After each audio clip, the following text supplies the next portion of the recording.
Satu yang terakhir adalah insecure perspective.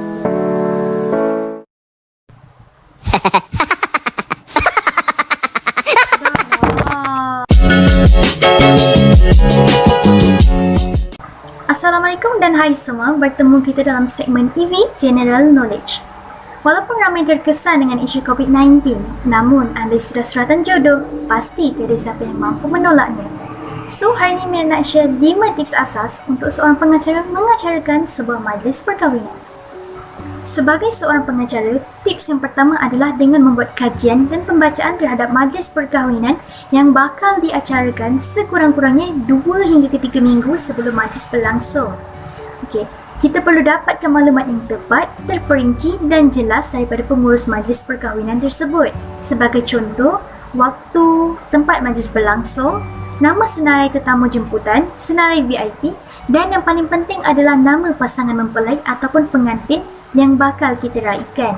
Hal ini supaya setiap apa yang ingin kita sampaikan dapat dijiwai oleh para audiens yang mendengar. Selain itu juga, kita kena ingat setiap butir perkataan yang kita sampaikan tu perlulah dijiwai oleh diri kita sendiri sebagai seorang pengacara. So, macam mana kita nak jiwai setiap perkataan yang kita sampaikan?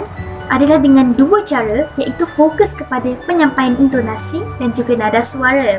Okey, satu perkataan mudah yang biasa dikaitkan dengan majlis perkahwinan adalah perkataan cinta. Kalau kita dengar perkataan cinta, cinta adalah satu perkataan yang mudah dan ringkas yang selalu kita dengar dalam majlis perkahwinan. Namun, andai kita tambah dengan kreativiti kita sebagai seorang pengacara, pasti perkataan cinta lebih sedap dan indah didengar oleh para audiens. Tips yang kedua adalah dengan membuat skrip ataupun teks ucapan majlis perkahwinan. Hal ini sangatlah penting terutamanya untuk seorang pengacara yang kurang berkemahiran untuk bermain dengan kata-kata. Okey, macam mana nak buat skrip ataupun teks ucapan ni?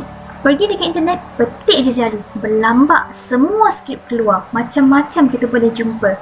Tapi kita kena ingat, seandainya kita mengambil skrip daripada sumber internet ataupun sumber luar, pastikan skrip tersebut kita olah, kita baca semula dan kita ubah suai mengikut kesesuaian diri kita sebagai seorang pengacara.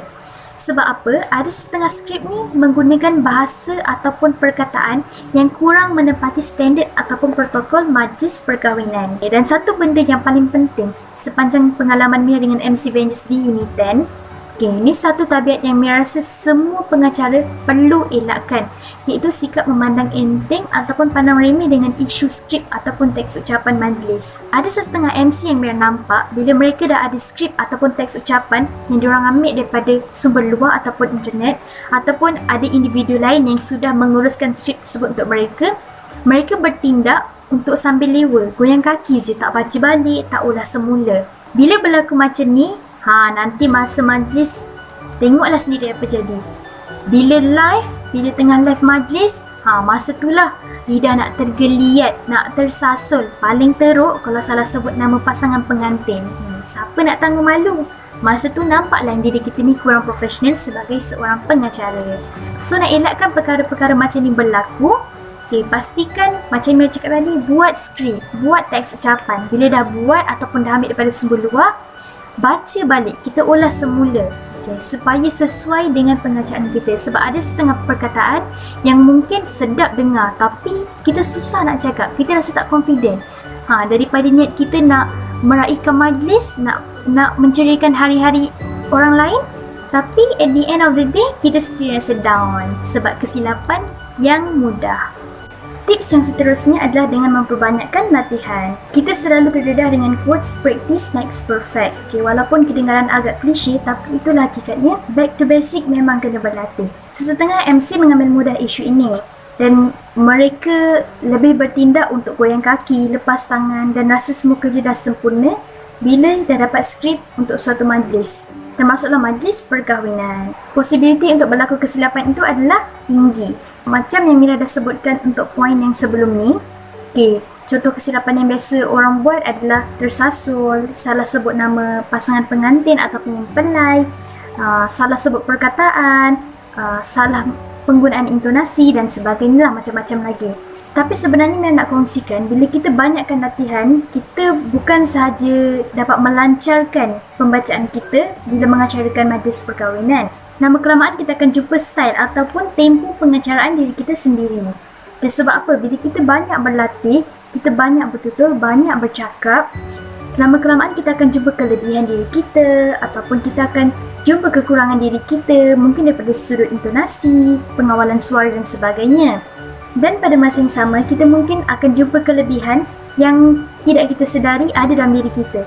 Contoh yang Mira boleh bagi, mungkin seseorang tu ada suara yang halus, ada suara macam kanak-kanak, macam tu. Tapi sebenarnya bila dia banyak berlatih, rupa-rupanya dia tahu dia boleh buat voice over untuk sesebuah video. Sebab apa yang Mira belajar, voice over ni adalah satu teknik pengawalan suara. So, kalau kita banyak berlatih, insya-Allah kita boleh jumpa lebih banyak bakat terpendam dalam diri kita sendiri. Tapi tu kena ingat, kena banyak berlatih. Back to basic memang kena berlatih.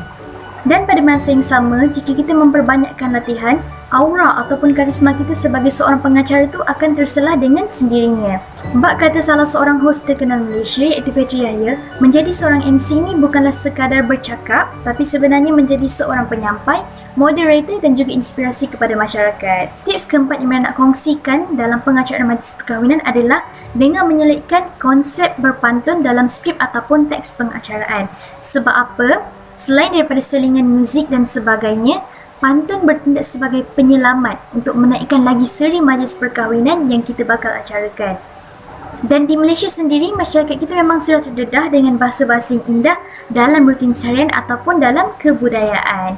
Jadi memang tak salah, walaupun majlis perkahwinan tersebut berkonsepkan moden, kita masih boleh mempraktikkan konsep berpantun dalam skrip ataupun teks pengacaraan tersebut. Tapi kena ingat, jangan berlebih-lebihan dalam berpantun. Maksud di sini adalah jangan terlalu banyak sampai kita yang baca pun jadi penat, jadi jemu, jadi macam dah tak rasa apa-apa. Sebab majlis perkahwinan yang kita acarakan ini, tujuan utama adalah untuk meraihkan pasangan pengantin dan bukannya untuk menyertai pesta pantun. Jadi tak perlu berlebih-lebihan, sekadar mencukupi, sekadar cukup untuk menaikkan seri majlis perkahwinan tersebut. Dan sebolehnya, elakkan untuk menggunakan pantun yang memang kita copy paste daripada Pakcik Google ataupun memang dah klise, memang selalu dengar dalam majlis perkahwinan. Seboleh-bolehnya cipta sendiri pantun, guna kreativiti kita sendiri supaya setiap bait kata pantun yang kita baca dapat kita jiwai dan seterusnya dapat menembusi hati audiens yang mendengar. Itu yang paling penting, sebab kita kena ingat kuantiti bukanlah kayu pengukur, tapi kualiti yang sebenarnya yang kita mahukan. Dan tips terakhir yang Mira nak kongsikan dalam pengacaraan majlis perkahwinan adalah sebagai seorang pengacara yang profesional, mesti kena tunjukkan keyakinan yang tinggi dan juga kekalkan penyampaian yang bertenaga sepanjang mengacarakan majlis perkahwinan tersebut. Berdasarkan pengalaman yang Mira ada, Mira nak kongsikan satu tips daripada bengkel yang Mira sertai daripada seorang freelance MC iaitu Nisa Jalani, bertajuk The Power of Your Voice. So basically ada dua cara untuk kita tunjukkan keyakinan dalam mengacarakan majlis. Yang pertama adalah dengan senyum. Senyum ni adalah perkara paling mudah kita nak buat. Mudah buat, pahala pun dapat. Sebab bila kita senyum, kita akan dapat aura positif daripada diri kita sendiri. Okay. Maksudnya tak adalah bad mood. Janganlah masamkan majlis perkahwinan nak raikan hari bahagia seseorang. Jadi takkanlah muka nak muram je. Senyum, pastikan muka tersenyum. Tarik nafas, pegang mic, senyum. Okey. Dan yang kedua adalah posture badan. Sebenarnya posture badan mainkan peranan yang sangat-sangat penting, terutama dalam pengawalan suara. Okey, mungkin bila berdiri kena situasi tangan kita mungkin boleh bergerak sedikit, buka sedikit, dan kaki tu bagi jarak sikit. Dan mungkin bila duduk, kena duduk bagi jarak yang selesa supaya kita dapat lontarkan suara tanpa perlu tergagap-gagap ataupun tersasul. Sebab kadang-kadang kan mungkin nervous sangat sampai suara kita tu bila dengar dekat mic jadi bergetar. Jadi nampak tak confidence dan nampak tak professional di situ.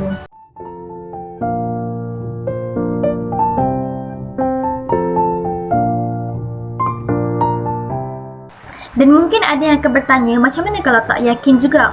Jawapannya adalah kena acah-acah yakin. Kena paksa diri, acah je, berlakon je yakin sampailah badan kita betul-betul bersedia untuk reverse positive vibes from mindset to body. Okay. Sebab sebenarnya confident ni adalah satu internal feeling dan dipengaruhi oleh 3 faktor, iaitu yang pertama adalah tidak selesa dengan bahasa yang digunakan. Sebab tu macam Mira kongsikan, bila kita buat skrip, kena olah semula supaya bahasa yang kita nak gunakan dalam teks tu kena dengan diri kita. Kita rasa selesa, kita rasa bila kita baca kita boleh jiwai dan hayati perkataan tersebut. Faktor yang kedua adalah konten yang disampaikan. Sama juga, dia semua berkaitan dengan skrip.